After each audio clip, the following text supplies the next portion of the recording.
Capítulo 1. Cuando obedecer ya no es suficiente. Durante siglos, el poder ofreció una promesa implícita.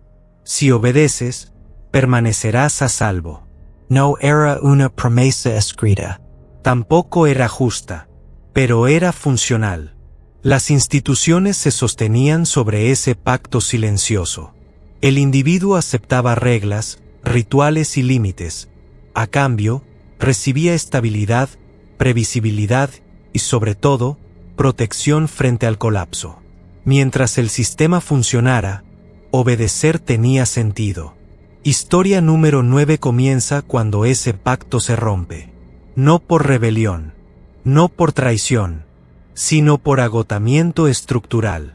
Hay un momento, casi invisible, en la vida de toda institución, en el que cumplir deja de ser suficiente. No porque el individuo falle, sino porque el sistema ya no puede sostener aquello que exige. Las reglas permanecen, pero el marco que las hacía coherentes se ha erosionado. Ese es el momento más peligroso, porque el individuo correcto, el que obedece, el que cumple, el que respeta, queda atrapado en una estructura que sigue exigiendo lealtad mientras pierde la capacidad de proteger. Historia número 7 mostró la renuncia. Historia número 8 mostró el residuo. Historia número 9 muestra algo más inquietante: la obediencia inútil. Aquí no hay elección romántica ni espera trágica. Hay cumplimiento. Y, aún así, caída. El protagonista de esta historia no será presentado como héroe ni como villano. Será presentado como funcionario del orden, alguien que cree, hasta demasiado tarde, que hacer lo correcto dentro del sistema es suficiente para sobrevivir a él. Ese error no es moral. Es estructural. Las instituciones no colapsan de golpe. Se vacían. Mantienen formas, jerarquías, procedimientos, incluso ceremonias. Pero su función principal, absorber el riesgo, se deteriora. Cuando eso ocurre, la obediencia deja de ser una protección y se convierte en una exposición. El individuo sigue cumpliendo. El sistema ya no responde. Este capítulo no se centra aún en nombres propios. Se centra en el mecanismo. Porque antes de que caigan los individuos, cae algo más silencioso: la relación entre norma y sentido. Cuando obedecer ya no es suficiente, la norma se vuelve un peso muerto.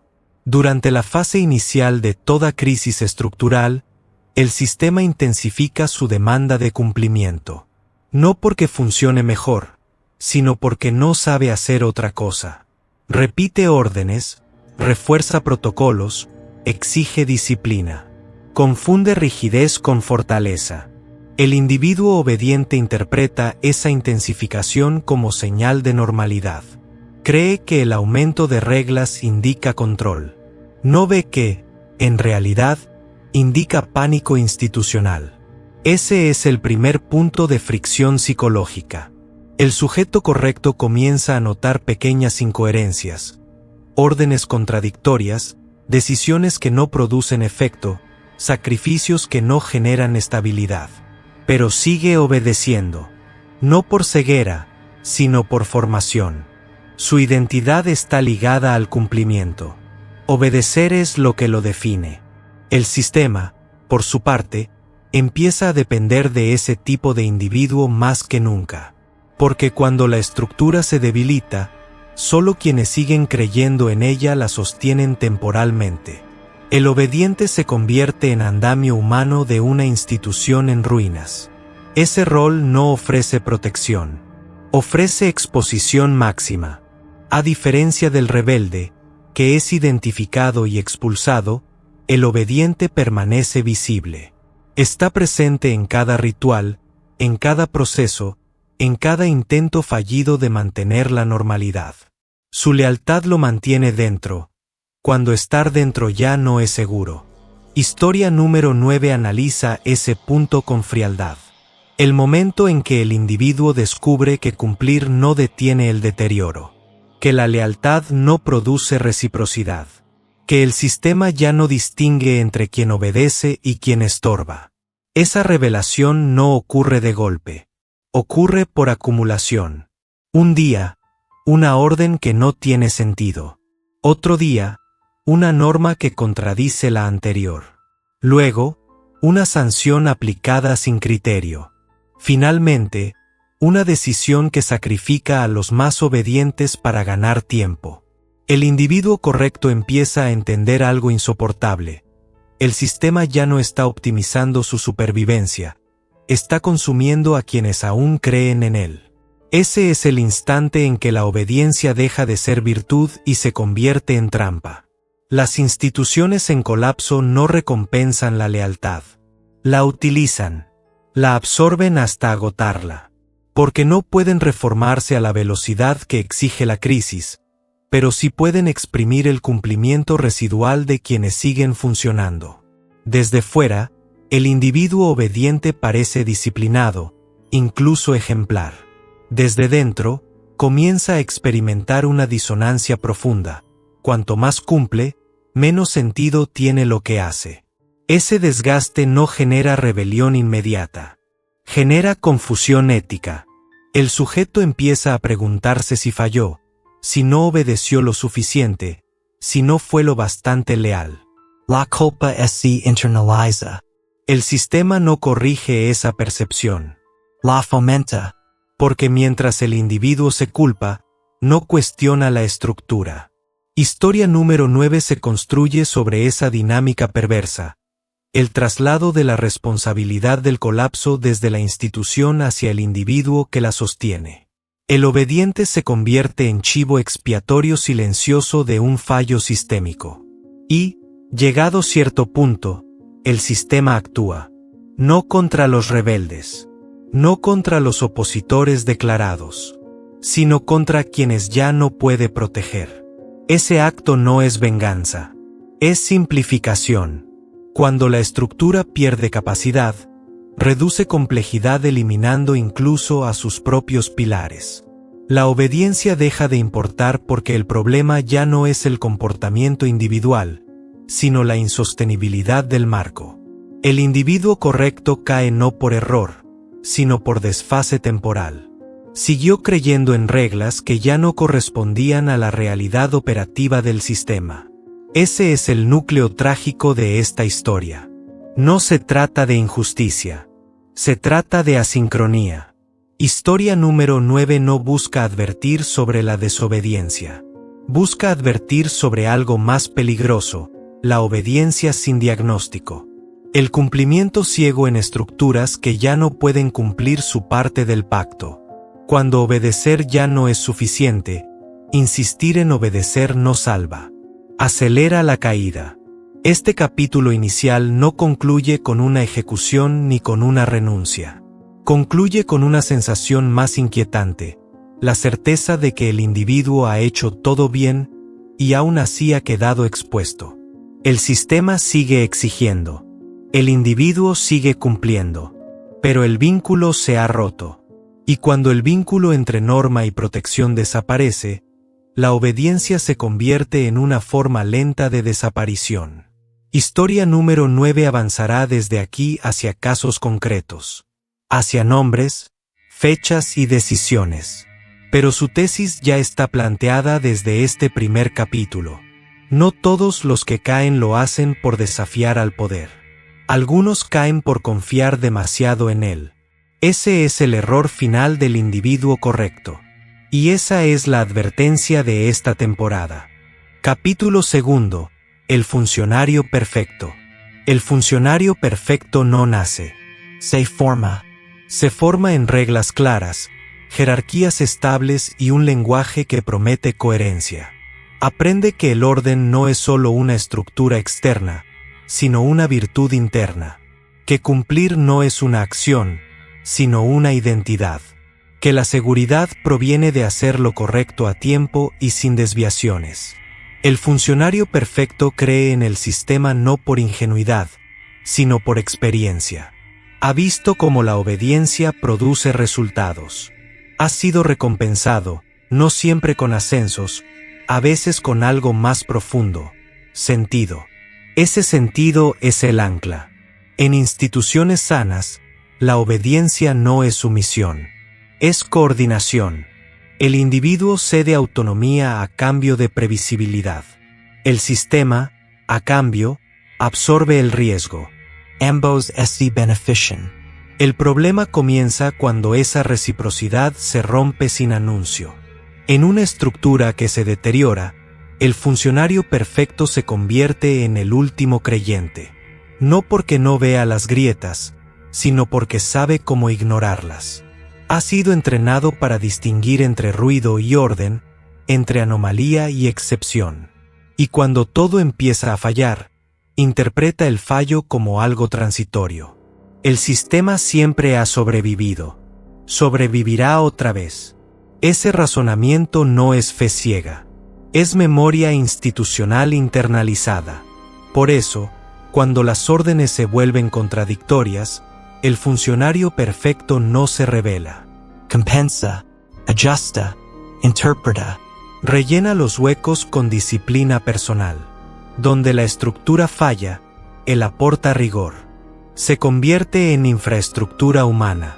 Ese rol es peligroso, porque el sistema, al percibir que aún funciona gracias a individuos así, pospone su propia corrección. Confunde resistencia con estabilidad. El funcionario perfecto, sin saberlo, prolonga el colapso. A nivel psicológico, esto produce una inversión perversa de responsabilidad. El individuo se siente cada vez más obligado a cumplir, porque percibe que si él falla, todo falla. La carga se desplaza del marco al sujeto. El sistema deja de protegerlo, pero sigue exigiéndole. El funcionario perfecto responde intensificando su cumplimiento. Trabaja más. Obedece mejor. Reduce el margen de error personal hasta casi desaparecer. Su vida se estrecha alrededor del deber. No por ambición, sino por coherencia interna. Obedecer es lo único que aún funciona. Y mientras funcione, se aferra a ello. Desde fuera, su conducta parece ejemplar. Desde dentro, comienza la erosión. Cada decisión correcta produce menos efecto. Cada sacrificio obtiene menos retorno. El reconocimiento desaparece. No por ingratitud, sino por escasez sistémica. Cuando el sistema entra en déficit, deja de repartir significado. El funcionario perfecto empieza a notar algo inquietante. Ya no importa cómo cumple. Solo importa que esté disponible. Intercambiable. Reemplazable. La precisión deja de ser valorada. La presencia basta. Ese es el primer golpe a la identidad. La institución ya no necesita excelencia. Necesita aguante. El funcionario perfecto acepta ese cambio sin verbalizarlo. Cree que es una fase, que la calidad volverá a importar cuando pase la crisis. Mientras tanto, resiste. Sustain, absorb. Pero el sistema no vuelve atrás. En esta etapa, la obediencia deja de ser un lenguaje de sentido y se convierte en una técnica de desgaste. El individuo cumple sin comprender el propósito final. Ejecuta órdenes que no conectan con resultados visibles. La causalidad se rompe. El funcionario perfecto comienza a sentir una disonancia silenciosa. Si cumplir no produce orden, ¿qué está sosteniendo exactamente? La respuesta no llega, porque las instituciones en crisis no responden preguntas estructurales. Repiten consignas, refuerzan protocolos, exigen lealtad, confunden crítica con traición. El funcionario perfecto no critica, se ajusta. Ese ajuste constante produce un fenómeno psicológico clave, la autoculpabilización. Si el sistema falla, debe ser porque no obedeció lo suficiente, no fue lo bastante preciso, no sacrificó lo necesario. El error se interioriza. El poder se beneficia de esa interiorización, porque desplaza el foco del fallo. Mientras el individuo se examina, el sistema no se examina. Con el tiempo, La identidad del funcionario perfecto se estrecha tanto que deja de tener espacio para el juicio. La obediencia ocupa todo. La capacidad de evaluar se atrofia. No por incapacidad, sino por exceso de disciplina. Este es el punto más peligroso, porque el individuo ya no distingue entre orden y abuso. No porque apruebe el abuso, sino porque ha perdido los criterios para separarlos. La obediencia se ha convertido en su único mapa. El sistema, entre tanto, empieza a seleccionar. En estructuras colapsadas, la selección no se basa en mérito. Se basa en utilidad inmediata. Los individuos más obedientes son los más fáciles de reasignar, de exponer, de sacrificar. No Protestant. No generan ruido. No rompen el flujo. El funcionario perfecto se vuelve ideal para tareas imposibles. No se le castiga. Seilu USA. Ese uso intensivo acelera su desgaste. El cansancio no es solo físico. Es existencial. Cumplir ya no define un rol. Define un vacío. En algún momento, el funcionario perfecto percibe la paradoja final. Cuanto más indispensable parece, menos protegido está. Porque el sistema protege lo que no puede perder. Y él, precisamente por su obediencia, puede ser perdido. Esa revelación no produce rebelión inmediata. Produce inmovilidad. El individuo sigue cumpliendo, pero sin expectativa. La obediencia se vacía de esperanza. Ha cruzado un umbral invisible. Desde el punto de vista institucional, ese individuo es óptimo. No crea problemas. No cuestiona. No se va. Desde el punto de vista humano, está desconectado de su propio sentido.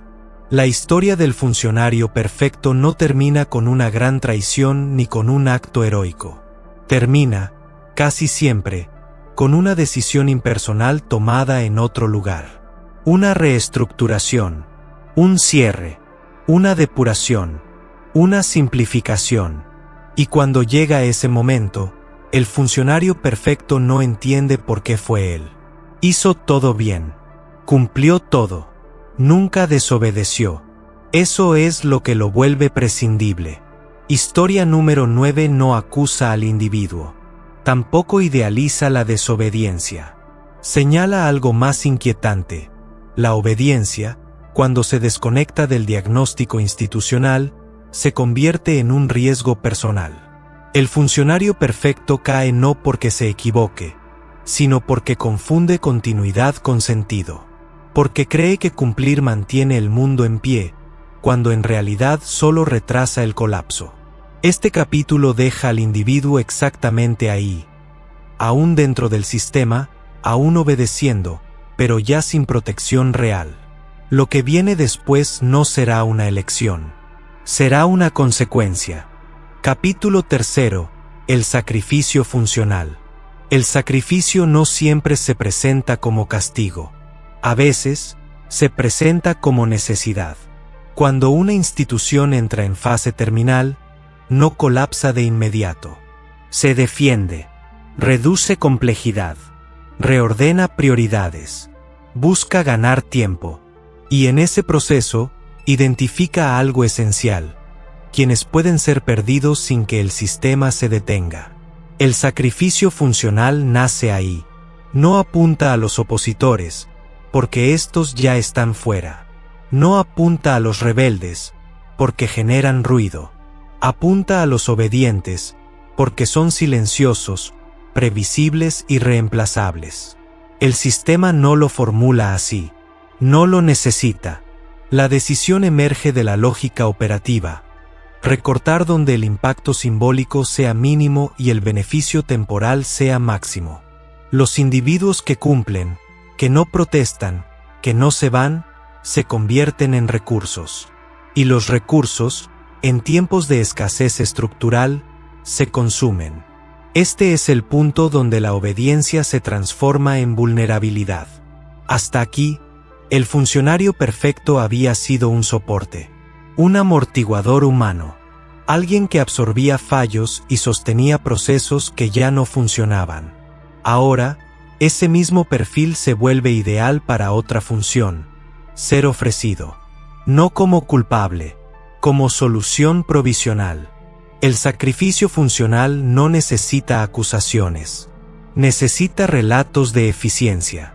Se presenta como reestructuración, como ajuste, como depuración técnica. Nunca como traición, nunca como violencia. El lenguaje es clave. No se dice eliminar. Se dice simplificar. No se dice abandonar. Se dice priorizar.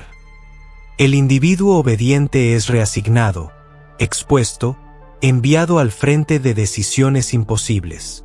Se le confían tareas sin recursos, misiones sin respaldo, responsabilidades sin autoridad real. Desde fuera, parece un ascenso o una prueba de confianza. Desde dentro, es una transferencia de riesgo. El sistema se descarga en él. Psicológicamente, el funcionario perfecto acepta ese desplazamiento. No porque no perciba el peligro, sino porque su identidad está ligada a la utilidad. Ser elegido, aunque sea para lo imposible, confirma su sentido. Aún es necesario. Ese pensamiento es el último anclaje. Mientras tanto, la institución avanza hacia una forma distinta de funcionamiento. Más cerrada, más rígida, menos interesada en la corrección y más obsesionada con la supervivencia inmediata. Las decisiones dejan de evaluarse por su coherencia a largo plazo y se miden por su capacidad de posponer el colapso. El sacrificio funcional compra tiempo. Eso es todo. Cada individuo ofrecido al desgaste reduce la presión sobre el núcleo durante un instante. No resuelve la crisis. Law de fire. Pero en sistemas que ya no pueden reformarse, diferir es la única estrategia disponible. El funcionario perfecto se convierte entonces en barrera temporal. Su caída no es el objetivo. Es el costo aceptable. El proceso es gradual. Primero, se normaliza la sobrecarga. Luego, se invisibiliza el fracaso. Finalmente, se reescribe la narrativa. Si algo sale mal, fue porque el individuo no estuvo a la altura. No porque la estructura fuera inviable. La culpa se personaliza. La falla se privatiza. Este desplazamiento tiene un efecto devastador en la psicología del obediente. El individuo comienza a dudar de sí mismo, a preguntarse qué hizo mal, a revisar cada decisión, cada gesto. No cuestiona el marco porque no ha sido entrenado para hacerlo. Cuanto más se culpa, más se ofrece. Cuanto más se ofrece, más se desgasta. El sistema interpreta ese desgaste como señal de compromiso. Confunde agotamiento con lealtad. Y la lealtad, en esta fase, es combustible. El sacrificio funcional no ocurre en un solo acto. Ocurre en capas. Cada capa elimina una protección más. Primero, el respaldo político. Luego, el margen de error. Después, la posibilidad de retirada. Finalmente, la salida digna. El individuo queda expuesto por completo. Desde el punto de vista institucional, este proceso es racional. No hay animadversión personal. No hay deseo de castigar. Hay una lógica simple. El sistema no puede salvar a todos, y elige salvar aquello que considera irreemplazable. El obediente no lo es, porque la obediencia, por definición, puede reproducirse. Se puede exigir a otros. Se puede imponer. No genera singularidad. No crea escasez. El funcionario perfecto descubre, demasiado tarde, que su virtud no lo distinguía. Lo hacía fungible. Este descubrimiento no produce rebelión. Produce quietud.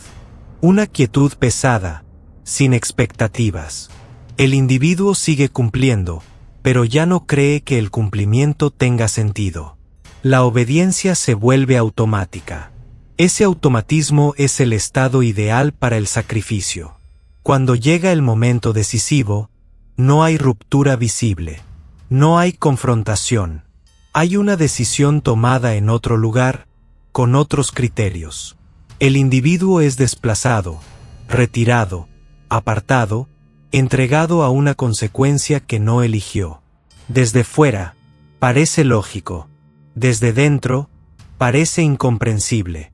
El sacrificio funcional no necesita justificar su elección porque no se presenta como elección. Se presenta como resultado inevitable. Nadie asume la autoría. Todos reconocen la necesidad. Ese consenso tácito es lo que lo hace irreversible. El funcionario perfecto no cae porque haya sido desleal. Cae porque fue demasiado compatible con un sistema que ya no podía protegerlo. Su obediencia facilitó su absorción. Su disciplina permitió su consumo. Este capítulo no narra un final. Narra un desplazamiento definitivo, del rol de sostén al rol de ofrenda.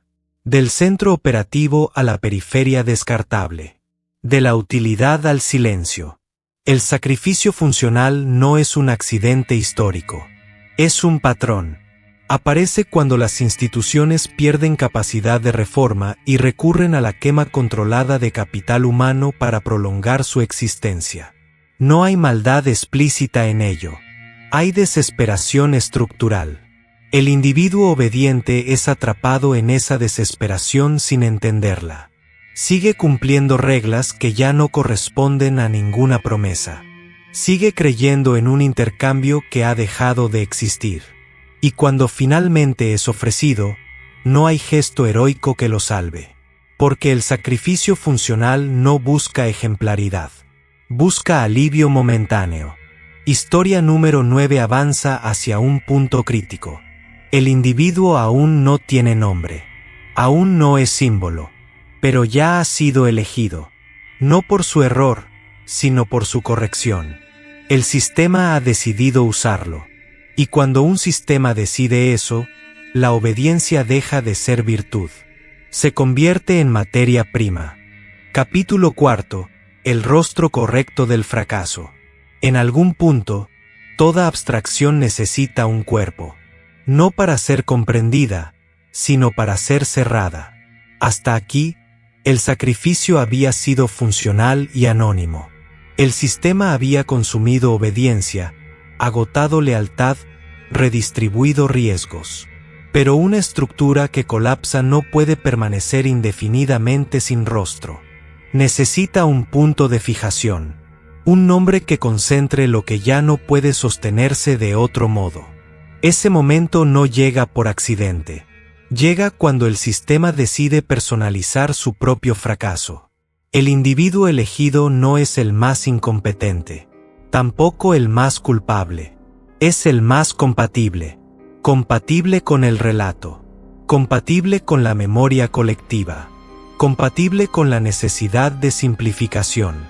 En esta historia, ese rostro tiene nombre. No se introduce como biografía. No se presenta como destino. Aparece como función. Louis XVI. No como rey trágico. No como mártir. Sino como el individuo correcto que permaneció demasiado tiempo obedeciendo. Luis XVI no fue elegido por debilidad moral, sino por su exactitud institucional. Cumplió rituales, respetó procedimientos, intentó reformar sin romper, aceptó límites sin comprender que el marco que los hacía válidos ya no existía. Ese cumplimiento prolongado no salvó al sistema. Lo retardó. Y ese retraso tuvo un costo. Cuando la estructura dejó de ser capaz de absorber el conflicto social, necesitó una figura que representara la transición entre orden y colapso. No alguien que gritara, sino alguien que permaneciera. No alguien que huyera, sino alguien que esperara instrucciones. Luis XVI encajaba perfectamente. No porque fuera incapaz, sino porque seguía creyendo que la corrección procedimental aún tenía valor. Su error no fue político en el sentido clásico. Fue temporal. Actuó como si el sistema aún pudiera responder. Pero el sistema ya estaba consumiéndose. En ese punto, la obediencia dejó de ser una virtud y se convirtió en una carga. Cada gesto de cumplimiento reforzaba una ilusión de normalidad que ya no existía. Cada intento de conciliación posponía una ruptura inevitable. Cada demora exigía un sacrificio mayor después.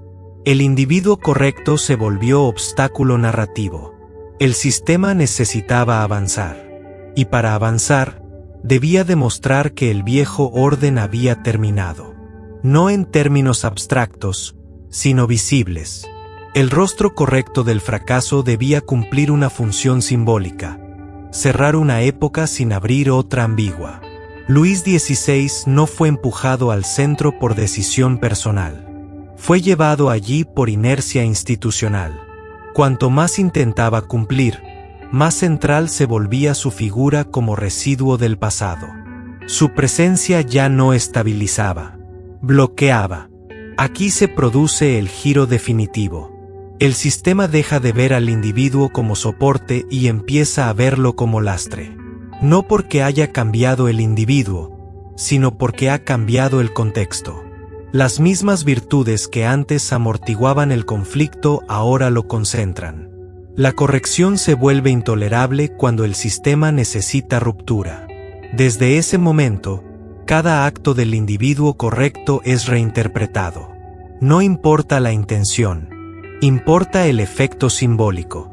La obediencia ya no comunica orden. Comunica inertia. Y la inercia, en un sistema en colapso, es enemiga. Luis XVI no fue abandonado de golpe. Fue expuesto. Sus decisiones dejaron de ser respaldadas. Sus márgenes se estrecharon. Su figura fue colocada en el centro de una escena que ya no controlaba. Ese proceso no fue violento en su inicio. Fue administrativo. Legal.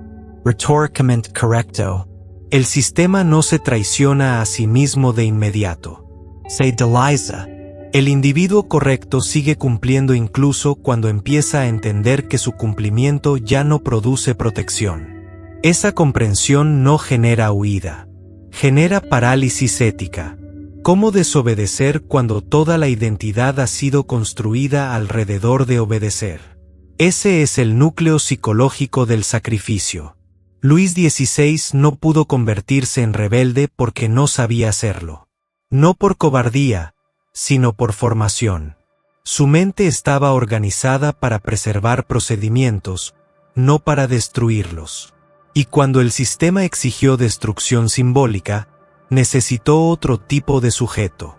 Lo que ocurrió entonces no fue una traición personal. Fue una reclasificación. El individuo correcto dejó de ser recurso y pasó a ser evidencia. Evidencia de que el antiguo orden ya no funcionaba. El sistema no podía reformarse sin demostrar que había dejado atrás incluso a quienes lo obedecían perfectamente. Ese es el momento más cruel del poder en crisis, cuando debe destruir a sus propios ejemplos para probar que ha cambiado. Luis XVI no fue elegido porque fuera débil. Fue elegido porque era legible. Legible para la multitud. Legible para la historia. Legible como cierre. El sacrificio funcional se convierte entonces en sacrificio simbólico. No para castigar al individuo, sino para liberar al sistema de su pasado. El individuo correcto carga con una culpa que no le pertenece, pero que el sistema necesita asignar. La obediencia ya no sirve como defensa. Se convierte en prueba. Prueba de que el sistema no falla por exceso de desorden, sino por exceso de continuidad. Y esa continuidad debe ser rota, incluso si para hacerlo hay que eliminar a quien la encarna mejor. Luis XVI no cayó por no hacer lo suficiente. Cayó por hacer todo lo que el sistema le enseñó a hacer. Ese es el error que historia número 9 quiere fijar. No todos los que son sacrificados lo son por desafiar al poder. Algunos lo son por representarlo demasiado bien cuando el poder ya no puede sostener su propia forma. El rostro correcto del fracaso no es culpable. Es conveniente. Y cuando la conveniencia se impone, la obediencia no solo deja de proteger, se convierte en la razón misma del sacrificio. Este capítulo no cierra la historia, la desplaza. A partir de aquí, el individuo ya no es solo un engranaje agotado, es un símbolo activo del colapso. Su existencia exige resolución. La decisión final no será explicada como error, será presentada como necesidad histórica. Y el individuo correcto, que obedeció hasta el final, descubrirá que la obediencia no lo salvó, porque el sistema ya no estaba buscando salvación. Solo cierre. Capítulo 5. Cuando la lealtad se vuelve inútil. La lealtad es útil mientras produce estabilidad. Cuando deja de producirla, se convierte en ruido. Ese es el punto exacto al que había llegado el sistema. No un colapso súbito, sino una fase distinta de funcionamiento. La estructura seguía existiendo, pero había abandonado una de sus premisas fundamentales, la protección de quienes aún obedecen. A partir de ese momento, la lealtad ya no era un activo. Era un residuo. Luis XVI seguía cumpliendo, no porque creyera que el cumplimiento lo salvaría, sino porque no tenía otra gramática posible. La obediencia ya no era esperanza, era inercia identitaria. Hacer otra cosa habría significado admitir que todo aquello a lo que había sido fiel había dejado de existir. Pero el sistema no compartía ese dilema. Para una estructura en fase terminal, la lealtad no es una virtud moral, es una variable operacional. Y cuando esa variable deja de mejorar el rendimiento, se descarta sin dramatismo. Aquí ocurre el desplazamiento final. Las decisiones ya no se toman para corregir, se toman para cerrar. El horizonte temporal se acorta. La pregunta deja de ser cómo continuamos, y pasa a ser cómo terminamos sin que el sistema se fracture antes de tiempo. La lealtad no responde a esa pregunta. La resolución, sí. Luis XVI ya no era percibido como alguien que podía aportar estabilidad, ni siquiera temporal. Su figura, antes amortiguadora, se había convertido en una fuente de ambigüedad. Y la ambigüedad, en contextos de colapso, es intolerable. No porque sea peligrosa en sí, sino porque retrasa la acción. El sistema comenzó entonces a reducir la interacción con el individuo correcto. Menos consultas, menos intercambios, menos necesidad de que comprendiera lo que ocurría. La comunicación se volvió unilateral. Informativa, no deliberativa. Ese cambio es decisivo. Cuando la institución deja de explicar, ya ha decidido. La lealtad del individuo no fue cuestionada. Simplemente dejó de ser relevante. No había traición que denunciar. No había ruptura que lamentar. Solo una constatación fría. Ya no servía. Ese momento no se anuncia. No se declara. Se manifiesta en detalles menores, decisiones tomadas en ausencia, órdenes transmitidas sin contexto, silencios prolongados. El individuo correcto percibe el cambio, pero no puede nombrarlo. Sigue presente, pero ha dejado de ser parte del proceso. Ha pasado de actor a objeto. Psicológicamente, este tránsito es devastador precisamente porque no es violento. No hay confrontación que permita reaccionar. No hay acusación que permita defenderse. Hay solo una retirada progresiva del reconocimiento. Luis XVI comenzó a existir en un espacio donde su lealtad no generaba respuesta. Cumplía, pero nadie lo esperaba. Aceptaba límites, pero nadie los negociaba. Su conducta ya no modificaba el curso de los acontecimientos. Ese es el instante en que la obediencia se vuelve inútil. No inútil en términos morales, sino operativos. El sistema ya no obtiene beneficio alguno de ella. Mantener al individuo correcto dentro del circuito solo añade complejidad innecesaria.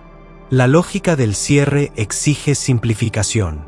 Aquí, El sacrificio deja de ser funcional y se convierte en definitivo. No porque alguien lo desee, sino porque la estructura ha agotado todas las demás opciones. La lealtad no puede ser reciclada. No puede ser transformada. No puede ser reaprovechada. Solo puede ser retirada. Desde fuera, este momento suele interpretarse como traición del sistema hacia el individuo. Pero esa lectura presupone una relación que ya no existe. La institución no traiciona porque no siente obligación. Simplemente prioriza su propia coherencia final. Luis XVI no fue abandonado por deslealtad. Fue abandonado porque la lealtad había dejado de ser una moneda válida. El sistema necesitaba una señal clara de irreversibilidad. Algo que cerrara el ciclo sin dejar margen para retorno. Y esa señal no podía venir de un rebelde, eso habría reforzado la narrativa del caos, sino del individuo más obediente. Ese es el último uso de la lealtad. Ser extinguida públicamente para demostrar que ya no importa.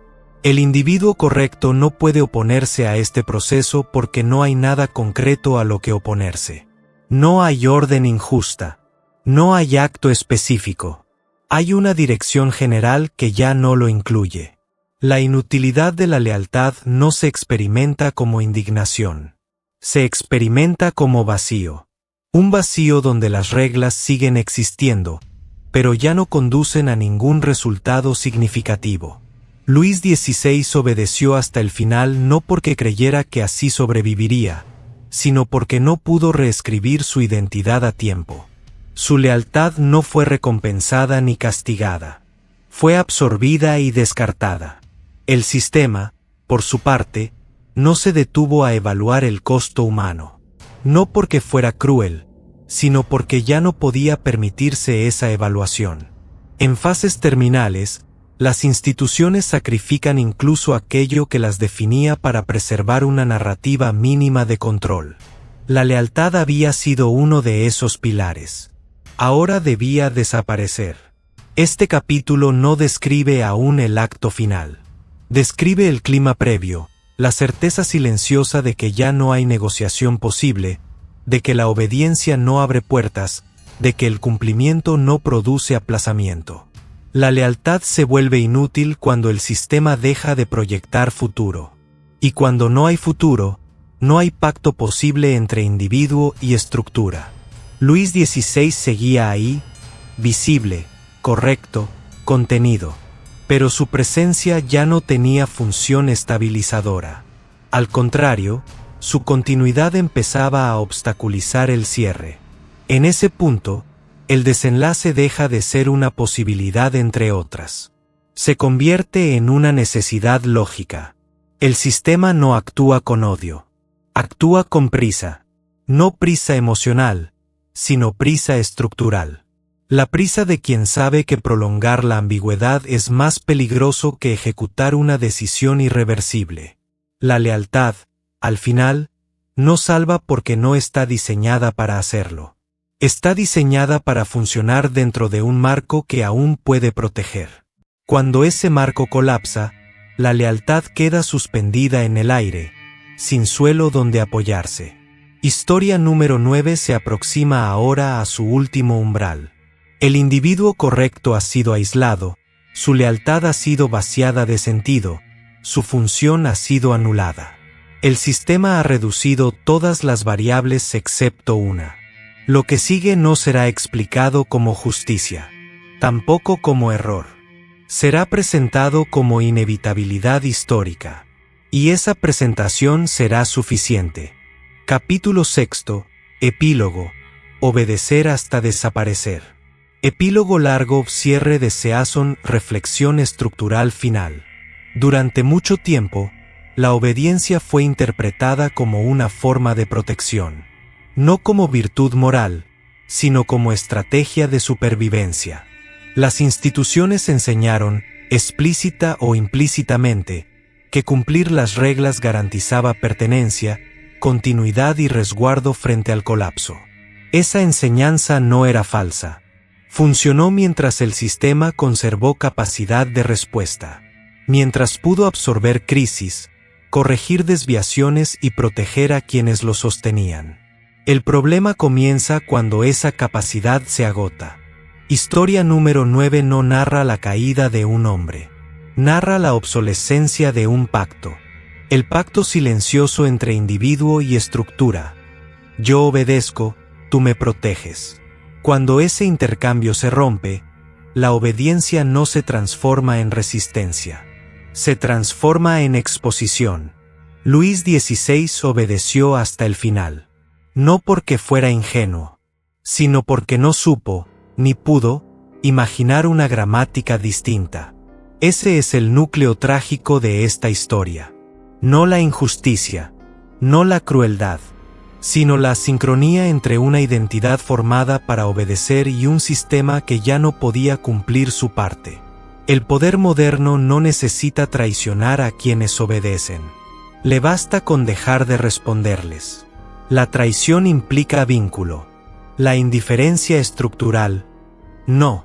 Eduardo VIII fue neutralizado cuando eligió salir. Nicolás II fue eliminado cuando dejó de ser gestionable. Luis XVI fue sacrificado cuando obedecer dejó de ser útil. 3 trayectorias distintas. Una misma lógica. La institución continúa mientras los individuos cambian, caen o desaparecen. No por maldad intrínseca, sino porque está diseñada para sobrevivir a todos, incluso a quienes la encarnan mejor. Este epílogo no pretende condenar la obediencia ni glorificar la desobediencia. Esa dicotomía es superficial. La cuestión no es moral, es estructural. La obediencia funciona dentro de sistemas que aún pueden proteger. Cuando esa protección desaparece, insistir en obedecer no preserva el orden, lo retrasa a costa del individuo. Y cuando el retraso deja de ser suficiente, el individuo se convierte en el último recurso consumible. El funcionario perfecto, el rey correcto, el administrador diligente, todos comparten el mismo destino en estructuras agotadas. Son demasiado compatibles. No generan fricción. No alerten, no rompen. Y por eso mismo, son utilizados hasta el final. El poder en crisis no busca culpables. Busca cierre. Y el cierre exige simplificación. Eliminar al rebelde es fácil. Ignorar al marginal, también. Pero eliminar al obediente es la señal definitiva de que el sistema ha cruzado un punto sin retorno. Porque cuando incluso la corrección se vuelve descartable, el problema ya no es el individuo. Es la estructura misma. Este es el error más persistente en la lectura histórica. Creer que los grandes colapsos se explican por fallos personales, decisiones equivocadas o debilidades morales. Esa explicación tranquiliza, porque sugiere que el desastre pudo haberse evitado con mejores individuos. La realidad es más inquietante. Hay sistemas que colapsan a pesar de los individuos correctos. Y, en su colapso, los consumen. Luis XVI no fue incapaz de obedecer. Fue incapaz de dejar de hacerlo cuando la obediencia ya no producía sentido. No porque no quisiera, sino porque su identidad estaba construida para un mundo que ya no existía. La obediencia, en ese punto, no es virtud ni error. Es retraso. Retraso en reconocer que el marco se ha vaciado, que las reglas ya no protegen, que el sistema ya no distingue entre quienes lo sostienen y quienes lo estorban. Este epílogo no ofrece redención. No propone alternativas fáciles. No sugiere que la desobediencia garantice supervivencia. De hecho, en muchos casos, tampoco lo hace. La advertencia es otra. Cuando obedecer ya no es suficiente, insistir en obedecer no es lealtad. Y es ceguera estructural. Y esa ceguera no se paga con reproche moral, sino con desaparición funcional. Las instituciones no matan por odio, no expulsan por rencor, no sacrifican por venganza, sacrifican por necesidad operativa. Ese es el rostro más frío del poder moderno, no necesita justificar sus finales. Le basta conseguir. Season 7 mostró que renunciar no libera. Season 8 mostró que sobrevivir no protege. Season 9 muestra que obedecer no salva. No hay salida individual dentro de estructuras que han perdido su capacidad de reciprocidad. El poder que no mira atrás no distingue entre quien se va, quien espera o quien cumple. Distingue únicamente entre lo que aún sirve y lo que debe ser retirado. Y cuando llega ese momento, la biografía deja de importar. Eduardo quedó como resto elegante. Nicolás como residuo eliminado. Luis como rostro correcto del fracaso. No porque lo merecieran, sino porque eran funcionales para el cierre. Este epílogo no cierra con una imagen violenta. Cierra con una verdad incómoda. El poder no necesita recordar a quienes obedecieron hasta desaparecer. La memoria no es requisito para la continuidad. La historia los recordará. El sistema, no. Y esa diferencia es crucial.